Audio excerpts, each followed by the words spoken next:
요즘 이제 하도 법률의 이름으로 그 자유민주주의가 이렇게 위협당하는 일들이 많이 있습니다. 그러니까 이제 특히 뭐 현 정부뿐만 아니고요. 이게 세계적인 좀 현상인데요. 한번 지금 이제 자유민주주의에게 위협되었던 법률들 이름을 좀 우리 최근에 여러분이 경험하신 거 좀 써보면은 첫째 이제 빈칸이 되어 있는데요. 이 최저임금이라는 게 있습니다. 이 최저임금을 이제 현 정부 들어서 유례가 없이 그냥 팍 폭증시키거든요. 수십 %를 폭증시켰어요. 이 최저임금이 이렇게 폭증이 되면은 이게 뭘 침해하냐면은 임금 결정의 자유를 침해합니다. 그러니까 최소한 이만큼 이상 줘라 이런 부분이라서요. 그러니까 이제 이게 경제적 자유를 나라에서 임금의 최저 수준을 정해버리는 거죠. 그러니까 당사자가 자유가 없어져요. 그 아래에서 일하고 싶어도 못 일하는 것이죠. 그 다음에 이제 비정규직 제로라는 게 있습니다. 비정규직 쓰지 마라 이런 건데, 이 비정규직을 자유롭게 쓸 수 있는 이게 고용 형태 결정의 자유를 침해합니다. 이게 이제 시장에서 계약의 자유라는 것인데요. 또 근로시간 52시간 강제가 있어요. 그러니까 아무리 근로자하고 회사가 합의를 해도 52시간을 넘으면 안 됩니다. 이런 건 없어요. 위반하면은 형사처벌을 해버려요. 그러니까 근로시간을 52시간 조금 더 넘게 종전에 한 60시간 뭐 이래 해도 건강에 이상이 없거든요. 이래도 이거 못하게 되죠. 이 자유가 이제 없어지죠. 중대재해처벌법이라고 그래가지고 하여튼 중대재해만 발생하면 과실이 없어도 무조건 경영자가 처벌되게 돼 있으니까 이게 경영의 자유를 굉장히 위축시킵니다. 이런 것들이 전부 세계에서 유례가 없는 법들입니다. 사실은 세계에서 노동법적으로 이렇게 가장 제가 이렇게 노동법 전문인데요. 또 우리나라의 파견이 불법이에요. 근데 주요 국가는 파견이 합법입니다. 자, 이게 이제 전부 노동의 강화로 돼 있어요. 그러니까 이제 경영의 자유를 굉장히 억압하는 거로 돼 있고요. 정치적으로 보면은 북한 전단 처벌. 이건 이제 언론의 자유나 표현의 자유를 침해하죠. 최근에 이제 가짜 뉴스 하면은 뭐 이렇게 중대하게 하겠다 해서 언론중재법 개정 이런 것도 언론의 자유. 그다음에 이제 인권 이렇게 되면 뭐 난민, 외국인, 국내 뭐 이런 거는 소수자, 성소수자 이런 거는 엄청 발벗고 나서는데 북한 인권 이런 거는 이제 거의 없어요. 이렇게 엄청난 증세를 하고 있고, 그다음에 이제 교육 부분에 있어서도 국가 통제를 강화하기 위해서 유치원, 사학 이런데 문교부가 이제 개입을 하기 시작해서 기본적으로는 또 뭐 여러 가지 많습니다. 사회이사를 회사 사회이사를 2회 이상, 3회 이상 못한다 이래서 숱하게 이 사회이사 자리를 이렇게 열어야 되는 그런 부분들이 뭐 비일비재하죠. 제가 이제 좀 드리는 말씀은 이 왜 법률이 계속 들어와 가지고 이 자유를 위축시키냐? 경제의 자유, 그 다음에 특히 사상의 자유, 그 다음에 특히 그 북한과 주체 사상을 비판할 자유, 정치할 자유 이런 부분들이 계속 좀 위축되고 있는 현상들이 있고, 특히 교육의 자유, 또 뭐 종교의 자유, 특히 이제 예배의 자유, 동성애와 성전환을 반대할 신앙의 자유, 뭐 이런 것들이 이제 계속 침해되는 이런 법률들이 왜 21세기에 이렇게 많아지냐. 그러면 도대체 법률을 통해서 우리 자유민주주의가, 이 법치주의가 파괴되고 변질될 수 있는 거 아니냐라는 위기감이 이제 고조되어 있습니다. 그러면 이제 지금처럼 이렇게 왜 법률을 통해서 이런 자유민주주의가 훼손된 사례가 역사적으로 있었는가, 그리고 어떤 법률적인 법률이 어떤 것이냐에 대한 법률에 대한 기본 생각과 관점이 이런 거를 정당화시키고 있는가, 이런 거를 오늘 저는 제목을 당파적 법률과 자유민주주의 이렇게 이제 잡았어요. 그 법률 안에 당파적인 법률이라는 것이 있으면 자유민주주의가 위협당한다, 깨질 수 있다, 이런 뜻입니다. 그러니까 법률이 오염되기 시작하면 법의 이름으로 이 나라가 체제가 바뀔 수 있어요. 자, 이게 이제 도대체 어떤 사고 때문에 이러한 법률을 통한 혁명이, 옛날에는 이제 프롤레타리아탄 이렇게 해서 민중혁명이나 또는 공산주의 국가가 전쟁을 일으켜서 전쟁을 하거나 전쟁과 그다음에 폭력혁명 이런 걸 통해서만 체제가 변하는 줄 알았는데, 이상하게 이 자유민주주의 국가에서 사회민주주의 가치를 반영한 법률을 제정함으로써도 전 세계를 사회주의로 만들 수 있다라고 하는 것이 가능하냐에 대해서 가능하다고 믿고 이 법률 영역에 들어온 사회주의자들이 무지하게 많습니다. 다시요. 법률을 바꿔서 사회주의를 만들 수 있다고 생각해서 본질적으로 사회주의자들이 법률 영역에 수없이 들어가서 사회주의적 법률을 만들 수 있는 그런 시대가 오늘날 시대가 됐어요. 그래서 우리가 이제 공산주의가 몰락을 해서 공산주의 국가들도 자유민주주의가 됐다라고 이렇게 이해하시는 경우가 많은데요. 실제로는 잘 보면 공산주의 국가가 몰락한 나라에 공산당이 건재합니다. 그냥 형식적으로만 다당자가 됐지 공산당이 정권을 놓은 데가 없어요. 그게 왜 그런지 아십니까? 그러니까 형식적으로는 다당제예요. 자유민주주의제예요. 그러나 공산당이 실질적인 권력을 다 잡고 계속 집권을 하고 있는 거예요. 소련 그렇죠? 중국 그렇죠? 월남 그렇죠? 어느 나라가 공산주의가 당을 이렇게 권력을 뺏겼다는 나라가 들어본 적이 있으십니까? 발견하기 어렵죠. 그러니까 실제로는 공산주의는 경제적인 가난을 타파하기 위해서 자유주의적 경제를 일부 개방했지만 정치적인 공산당 집권은 계속되고 있는 것이에요. 그런데 오히려 자유민주주의 국가에서는 완전한 순전한 자유민주주의 세력들이 퇴조하고 자유민주주의 국가 안에서 오히려 이른바 사회민주주의나 좌파 정당이라고 해서 공산주의 정권과 유사한 정치 이념을 가진 정권들이 자유민주주의 안에서는 계속 성장했습니다. 그래가지고 실제로는 유럽, 북미, 그 다음에 남미, 아프리카, 전 세계의 대부분 이게 이념적으로 볼 때 이 좌파 정당이 집권할 때 기본적으로는 이제 가치가 사회주의적 가치랑 비슷하게 되는 것이죠. 자유민주주의 종주국이라고 하는 미국도 예외가 아닙니다.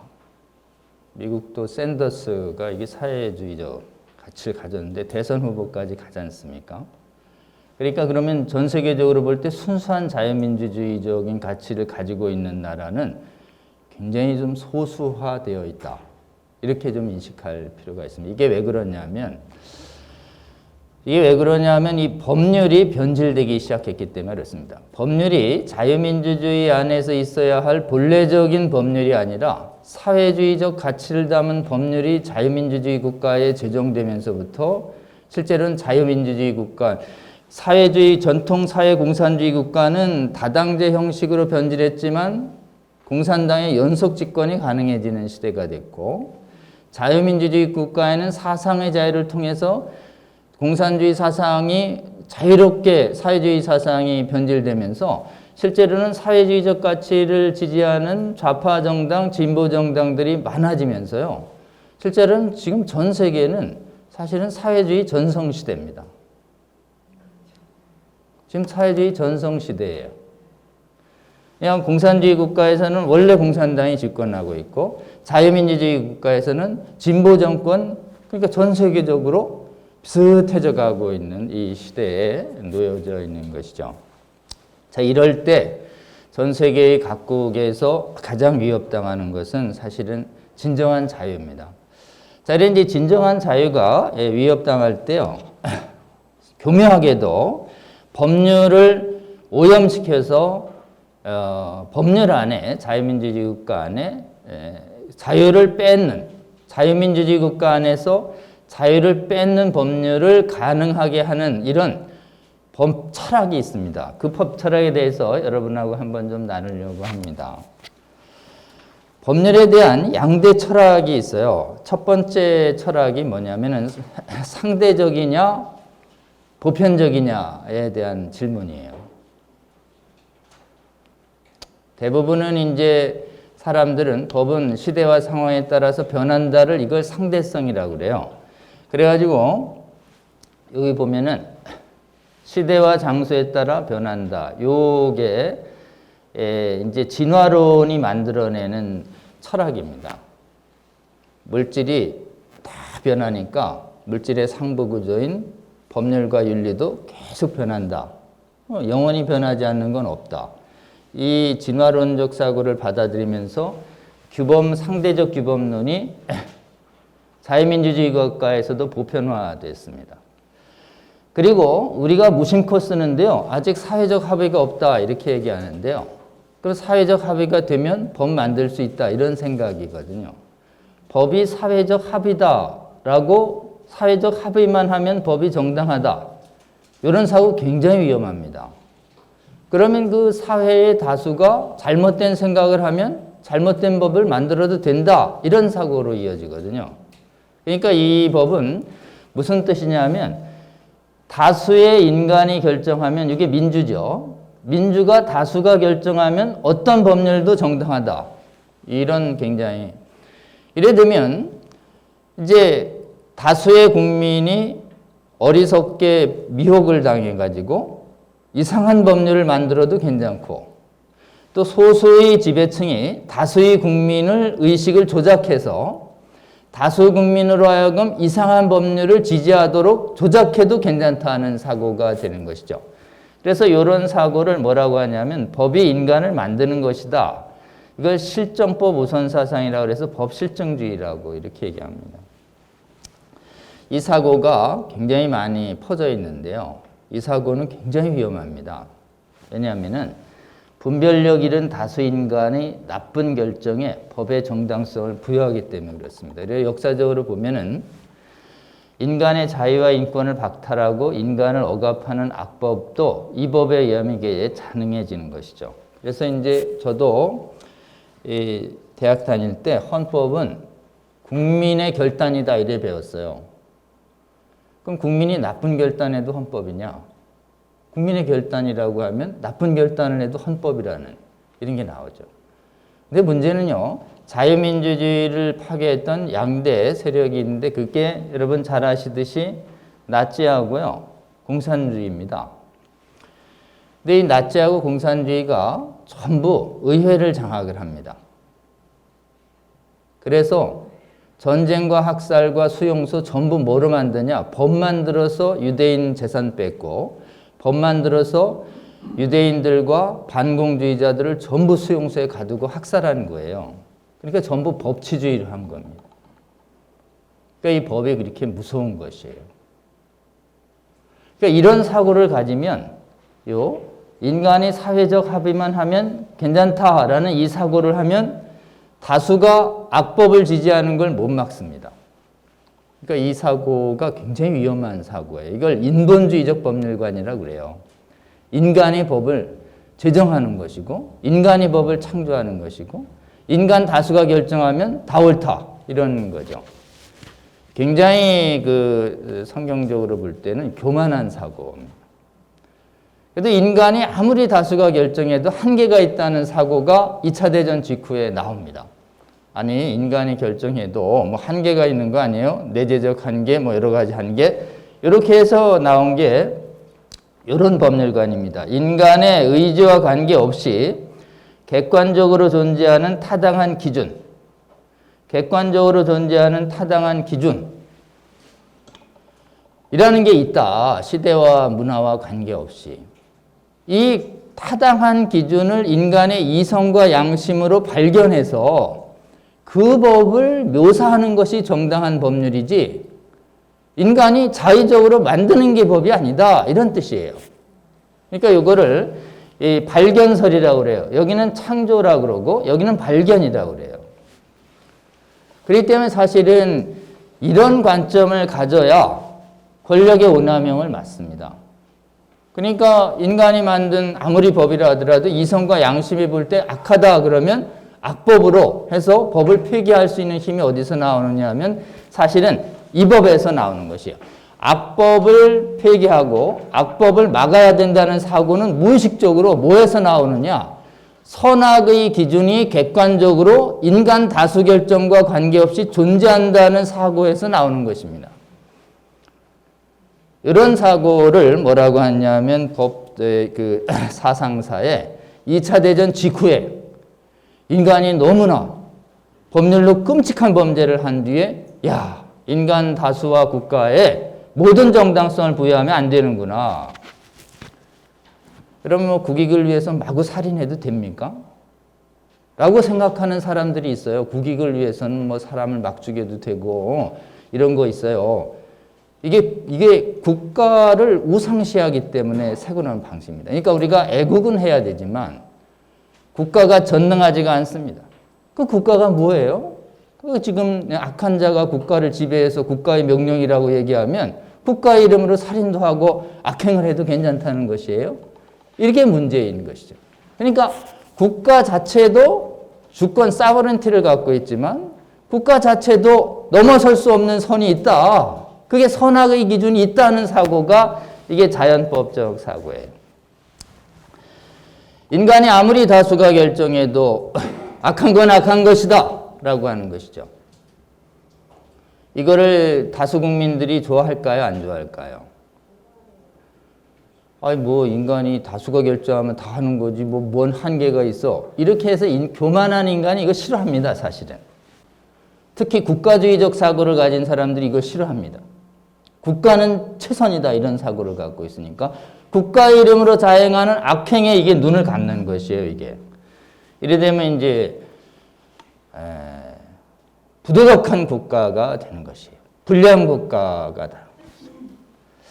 그래서 요런 사고가요. 이런 객관적 기준은 시대와 장소에 따라서 불변하는 이 불변성을 가지고 있는데 이 불변성을 뭐라고 하는가? 이 불변성을 보편성이라고 그래요. 여러분 이 상대성이라는 말과 반대되는 말이 있는데요. 보편성이라고 그래요. 보통은 이제 시간에 따라 변하지 않는다 그래서 영원이라는 말도 씁니다. 이거 약간 종교적인 뉘앙스는 있지만 영원한 법률, 이 내추럴이라는 것은 인간의 의지와 관계없이 존재한다 이런 뜻이에요. 이걸 뭐 철학적으로 좀 어려운데요. 한번 좀 기억은 하세요. 이걸 그냥 법실제론이라고 합니다. 법실제론. 이런 사고를 누가 발달시켰냐? 대개는 신과 영원한 윤리를 믿는 약간 신학자들이 발달시킨 법사상이에요. 근데 이 법사상이 한때 2차 대전 직후에 인류의 지성에 동의를 얻습니다. 그래서 만들어진 선언이 국가도 타고난 개인의 인권을 침해해서는 안 된다라고 하는 세계 인권 선언이 이 자연법 사상을 반영한 것이에요. 사실 이게 올바른 법률관입니다. 이게 굉장히 올바른 법률관인데 이게 별로 인기가 없어요. 그러니까 이제 이렇게 변해갔습니다. 2차 대전 직후에는 다수 지지를 받았다가 인간과 국가 능력의 한계를 지우니까 국가의 이름으로 무조건 모든 걸 정당화하려고 했던 인간에게는 이게 맞지 않는 것이 돼서 이걸 사람들이 서서히 버려요. 버려가지고 어떻게 되는가? 오늘날은 상대적 윤리관은 법실증주의로 회귀해버렸어요. 그러니까 오늘날 법실증주의로 회귀해버렸으니까 다시 나치와 다시 공산주의와 같은 국가를 앞세운 전체주의가 법률적으로 나타날 수 있는 토양이 마련된 것이죠. 그렇기 때문에 이게 일종의 신전체주의적인 법률들입니다. 이게. 그러니까 지금 우리가 자유민주주의를 사랑하시는 분들이 이 자리에 모였다고 들었어요. 그러니까 지금 이 시대에 우리가 경계하는 건 신전체주의예요. 근데 이 신전체주의는 정통 전체주의에 비해서 훨씬 교활합니다. 전체주의가 아닌 것처럼 위장하면서 전체주의적 내용을 갖고 있어요. 그러니까 굉장히 위장술에 능하고 위선적인 시대가 돼버린 것이에요. 그러니까 훨씬 더 분별력이 필요한 시대가 됐습니다. 그래서 실제로는 올바른 법률관, 전 개인적으로 교회를 다니고 있습니다만은 이 보편적 실제론이 올바른 법률관이에요. 보시면 다수를 따라 악을 행하지 말라고 되어 있거든요. 이 출애굽기예요. 이걸 기억해야 됩니다. 다수는 악을 행할 수 있어요. 다수는 정당하지가 않습니다. 언제나. 대부분 정당할 수도 있지만 다수가 악한 결정을 하면 그 다수도 죄인인 것이에요. 불법을 행하는 것입니다. 그러니까 이게 민주주의의 한계를 지우기 위해서 아무리 다수의 국민들도 특히 4, 50억 인류가 다 합의를 해도 넘어설 수 없는 침해해서는 안 되는 올바른 기준이 있다는 이 사고가 있지 않는 한 이 법률관은요, 언제나 인간의 집단적 교만을 만족시킬 수 있기 때문에 조심해야 된다. 이런 말씀 좀 드리고 싶고요. 그리고 실제로는 가끔 올바른 법률들은요, 좁습니다. 그러니까 이 악한 세대, 다수의 시대 정신을 따르지 말고 선하고 기뻐하고 온전한 이 뜻, 이게 정의로운 거죠. 객관적인 존재를 잘 살펴서 그걸 따라가라. 이런 뜻입니다. 그리고 이제 미가서 같은 데 보면 이 정의가 있고 겸손이 있습니다. 그래서 지금 시대와 공간에 따라서도 변할 수 없는 객관적인 기준이 있죠. 예를 들면 정직하라는 건 시대와 공간에 따라서 거짓말해도 된다는 게 아니죠. 지극히 당연하죠. 이치에 맞아야 된다. 합리적. 여러 가지 시대와 공간에 따라서 변하지 않는 그런 기준들이 있다라는 것을 인식하는 게 굉장히 중요합니다. 이거 이제 하나 있고요.